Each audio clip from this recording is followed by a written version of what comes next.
नमस्कार। नमस्कार दोस्तों। कल चुनाव के परिणाम आ गए। लोकसभा चुनाव 2024 के परिणाम घोषित हो गए और आप सबको बधाई। आपने और हमने सब ने मिल कर के कम से कम भी लोकतंत्र और संविधान पर जो तलवार लटकी हुई थी उस तलवार को कुछ समय के लिए तो हटा ही दिया। अभी भी उस तानाशाही का खतरा तो टला नहीं है। और मैंने आपको पहले भी कहा था, वीडियो में बनाए थे तब भी, कि स्थिति ऐसी है कि कोई भी सरकार बना सकता है, चाहे एनडीए बना सकता है और इंडिया भी बना सकता है। और आज की स्थिति भी, हालांकि एनडीए को स्पष्ट बहुमत मिल गया है, स्पष्ट बहुमत से 15-17 सीटें ज़्यादा भी है, लेकिन फिर भी आज भी ये खतरा तो है ही कि कोई भी सरकार बना सकता है। इंडिया भी बना सकता है और एनडीए भी बना सकता है, और उसके प्रयास अभी चालू हो गए हैं। सबसे ज़्यादा बढ़िया काम तो यूपी में हुआ। अखिलेश यादव ने जिस तरह से टिकट बांटे और जिस तरह से राहुल गांधी और अखिलेश मिल कर के प्रचार प्रसार किया और ये समझाने में सफल रहे कि अगर ये सरकार आई तो संविधान को खतरा हो सकता है, वहाँ की जनता ने इस बात को महसूस किया और अखिलेश की पार्टी को, मतलब समाजवादी पार्टी को, लगभग 40 सीटें पे जिताया और 5-6 सीटें कांग्रेस को जिताई। कुल मिला के कुछ परिणाम लटके हुए थे जिनका घोषित नहीं कर रहा था चुनाव आयोग, उसका पता नहीं तो, लेकिन फिर भी 15 इतनी सीटें तो जीत ही गए हैं। और बिहार में तेजस्वी ने पूरा जोर लगाया, लेकिन अगर वहाँ पे भी कांग्रेस बिल्कुल सहयोग करती, साथ साथ राहुल गांधी और तेजस्वी साथ साथ वो चुनाव सभाएं करते, रैलियां करते, तो शायद वहाँ पे भी परिणाम बदल सकते थे। राजस्थान में बहुत अच्छा किया कांग्रेस ने 11 सीटें जीती राजस्थान में। और अगर ये समझौता जो बाप पार्टी से बाद में किया चुनाव के समय, बिल्कुल विड्रॉ करने के समय, मतलब नामांकन पत्र वापस लेने के समय जो चुनाव का समझौता हुआ, वो समझौता अगर एक हफ्ते पहले हो जाता तो और उदयपुर की सीट पे भी वो समझौता लागू हो जाता तो उदयपुर की सीट भी निकाल सकते थे, और बांसवाड़ा तो जीते ही हैं। मैं इसके साथ ये भी कहना चाहता हूँ कि अगर कांग्रेस ने ये समझौते जो बाद में लोकसभा चुनाव के समय किए, ये अगर विधानसभा चुनाव के समय करते, जब 5 राज्यों के चुनाव हुए थे, उस समय अगर अखिलेश के, मध्य प्रदेश में अखिलेश की खिल्ली नहीं उड़ाई होती कमलनाथ ने, अखिलेश वखिलेश कह करके, और राजस्थान में भी तीनों पार्टियों से जिनसे बाद में समझौता किया, बाप पार्टी से और आरएलडी से, मतलब वो हनुमान बेनीवाल की पार्टी से और सीपीएम से, लेफ्ट पार्टियों से, अगर ये समझौता उस समय कर लेते तो शायद इस समय कांग्रेस की ही सरकार होती राजस्थान में, और अभी जो है जो 11 सीटें जीते वो हो सकता है 20 सीटों तक जीत सकते थे। तो ये एक कमजोरी रही। हरियाणा में 5 सीटें जीते हैं अभी, जो ठीक ही है। कुछ जोर लगाते तो 6-7 सीटें जीत सकते थे। और पंजाब में बहुत अच्छा किया।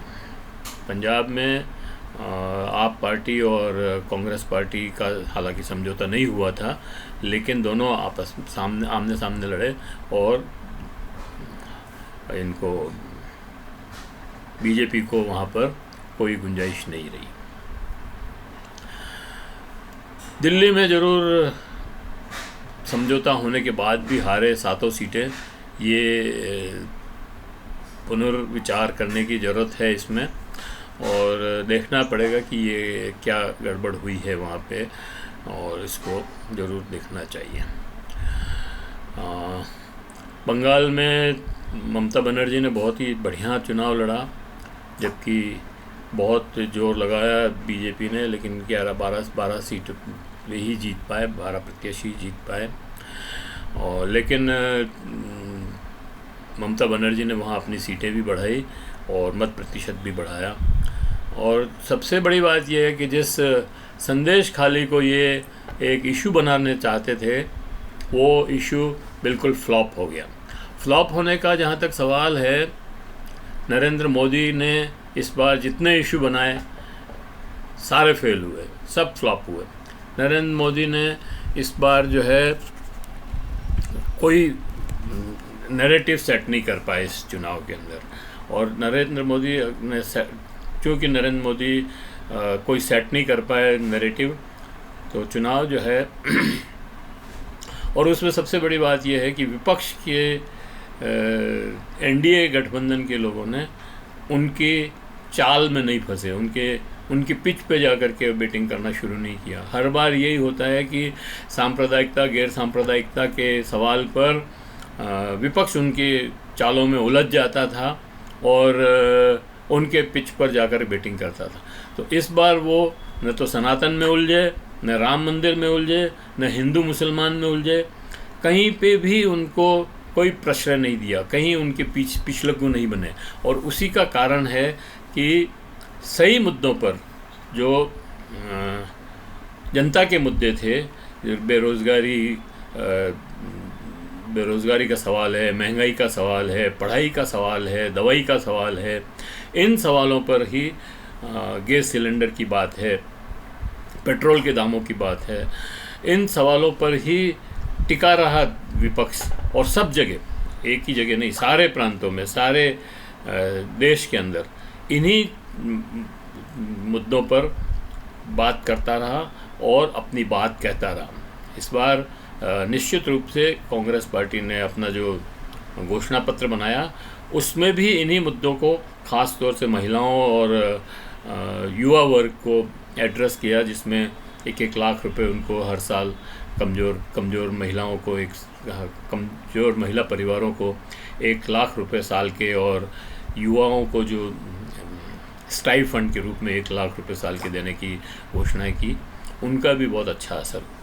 दूसरी ओर नरेंद्र मोदी ने जो मछली और मटन और मछली और इनको मुद्दा बनाया और बार बार गोल पोस्ट बदलते रहे, कभी टूटी चोर और भैंस खोल के ले जाएंगे और टूटी खोल लेंगे, और विरासत टैक्स की जो बातें की, उनका जनता पर कोई बहुत अच्छा प्रभाव नहीं पड़ा। जनता ने उन सारे मुद्दों को नकार दिया और एनडीए के पक्ष में वोट किया। अखिलेश यादव ने यूपी के अंदर बहुत ही सिस्टमेटिक तरीके से, बहुत ही सोशल इंजीनियरिंग जो जिस तरह से उसने की, पीडीए बना करके, और पीडीए के लोगों को जो टिकट दिए। और सबसे बड़ी बात यह है उत्तर प्रदेश में कि फैजाबाद में, जहाँ अयोध्या है, जहाँ राम मंदिर बना, उस राम मंदिर के उस अयोध्या में समाजवादी पार्टी का कैंडिडेट जीता है और भाजपा को वहाँ से हराया है। मैंने कहा कि जो राम को लाए, अयोध्या में जो राम को लाए थे, उनको राम ने अयोध्या से निकाल दिया। तो ये जो मैसेज है, ये बहुत बड़ा मैसेज है। भाजपा को इस बात से सबक लेना चाहिए कि धर्म के प्रतीक चिन्हों को, राम को कृष्ण को, शिव को, हनुमान को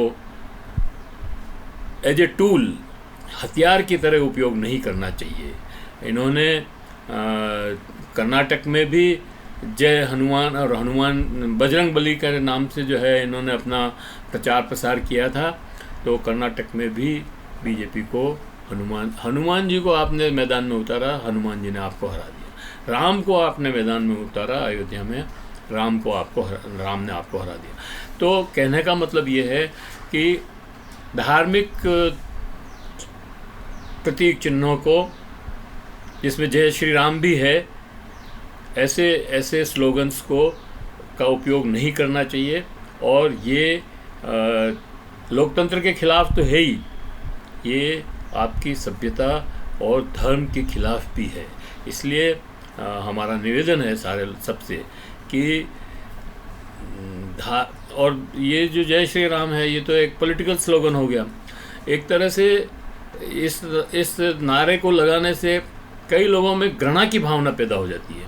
तो मैं ये कहना चाहता हूँ कि इस चुनाव में उड़ीसा में ज़रूर बीजेपी ने बहुत अच्छा किया, वहाँ पर बीजेडी हारी। और पता नहीं, बीजेडी हमेशा ढुलमुल रही, एनडीए के अगेंस्ट भी, मतलब साथ तो नहीं थी, एनडीए में शामिल तो नहीं हुई, लेकिन हर मुश्किल समय में एनडीए को साथ दिया। और इसी का परिणाम हुआ कि वो वहाँ पर एनडीए के सामने टिक नहीं पाए। और यहाँ आंध्र प्रदेश में रेड्डी, जो YSR रेड्डी पार्टी के जो प्रमुख हैं, उन्होंने टीडीपी के प्रमुख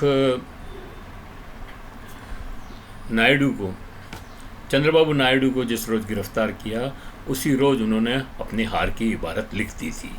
और चंद्रबाबू नायडू जैसे ही जेल से छूटे, इन्होंने प्रधानमंत्री से मतलब एनडीए में चले गए। और चीज़ें आपके सामने हैं, कितना अच्छा प्रदर्शन हुआ है। और तेलंगाना में बीजेपी ने अपना स्कोर बढ़ाया, कांग्रेस ने भी बढ़ाया, दोनों 8-8 पे आए। और चंद्रशेखर राव की पार्टी वहाँ पर ख़त्म हो गई। इसी तरह से महाराष्ट्र में जो पार्टियों को तोड़ी, मतलब शिवसेना को तोड़ा और एनसीपी को तोड़ा, और तोड़ करके चुनाव आयोग के माध्यम से उनके चुनाव चिन्ह छीने, उनके झंडे छीने, और उनका जो मान्यता थी वो छीनी। उसके बाद भी वहाँ पर उद्धव ठाकरे और शरद पवार का दबदबा रहा। वो पार्टी तोड़ना कांग्रेस के भी हित में रहा। बीजेपी को सबसे ज़्यादा नुकसान मतलब महाराष्ट्र में हुआ उस टूट फूट से। कांग्रेस 10 सीटों पे 13 सीटों पे जीती और 8-8 सीटों पे भाजपा और एनसीपी और उद्धव गुट जीते और शरद पवार जीते। और वो जो दोनों टूट के गए थे, अजीत पवार जो 1 सीट पे जीते हैं और सिंधे भी कुछ सीटों पे जीते ज़रूर हैं, पर मुझे लगता है कि अब कुछ समय में, महीने 2 महीनों में, या जल्दी भी हो सकता है कि ये दोनों पार्टियां फिर अपने ओरिजिनल पार्टियों में विलय कर लेंगे। क्योंकि 4 महीने बाद वहाँ महाराष्ट्र में विधानसभा की चुनाव है, 4-6 महीने के अंदर ही। और इनको लग गया है कि अगर हम अलग रहे, चुनाव लड़े, तो हमारा वजूद ही ख़त्म हो जाएगा। इसलिए दोनों को, मतलब सिंधे को भी और अजीत पवार को भी, दोनों के, चाहे ये दोनों ना आए, लेकिन इनके एमएलए और एमपी जो हैं वो सिंधे गुट में और शरद गुट में शामिल हो जाएंगे। और वहाँ भाजपा की बहुत ज़्यादा मुश्किल होने वाली है। भाजपा इस बार भाजपा को शायद अकेले चुनाव लड़ना पड़े महाराष्ट्र में, और वो हार निश्चित है। तो कुल मिलाकर के ये परिणाम हैं और बहुत अच्छा। आपको फिर एक बार बधाई कि आपने लोकतंत्र को बचाया और संविधान को बचाया है। जिस तरह का वोट हुआ है, जिस तरह के परिणाम आए हैं, उसमें कोई भी लोकतंत्र को भी नहीं छू सकता है और संविधान में बदला बदली या हटाने का काम या उसको जलाने का काम नहीं कर सकता है। तो मैं इस वीडियो को यहीं समाप्त करते हैं और आपसे गुजारिश करते हैं कि आप हमें हमारे चैनल को सब्सक्राइब करें, लाइक करें और बेल आइकॉन दबाना न भूलें। और अगर ये वीडियो आपको पसंद आया हो तो इसको लाइक करें और अपने मित्रों को फॉरवर्ड करें। कमेंट ज़रूर करें, आपके कमेंट से ही हमें ऊर्जा मिलती है और हम सही दिशा में सोचने का प्रयास करते हैं। तो धन्यवाद।